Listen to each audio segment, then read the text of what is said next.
it was initially confusing when the gunshots erupted. I think the crowd thought it was fireworks. I think someone thought they were playing a joke. And, the people were close to the people that got injured and killed. You obviously knew it wasn't a joke. And it seemed like there was a push-pull in the crowd. And that is, one half of the crowd on the far end of the rally thought it was some type of weird joke. The other half of the crowd knew it wasn't and was trying to push or impress upon the rest of the crowd that this is serious. And I think everyone got the idea very quickly that it was a dangerous situation, and everyone just started hitting the deck. And, kudos to the Secret Service. Again, when you're in these situations, a second feels like it's an hour, but it seemed like authorities were there very quickly.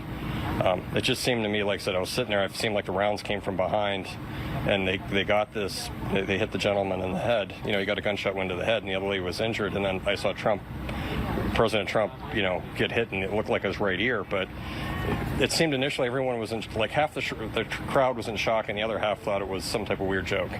And it took a bit for everyone to get a good understanding of what was going on. So.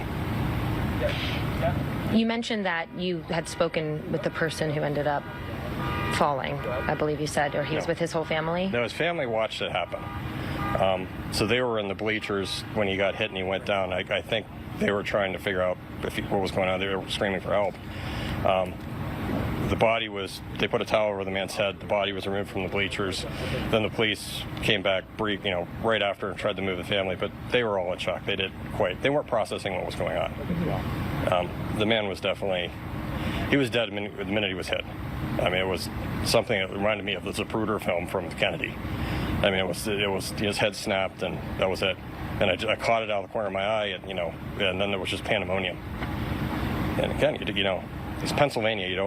You're out in rural Pennsylvania. You don't really anticipate this is going to happen, but it happened.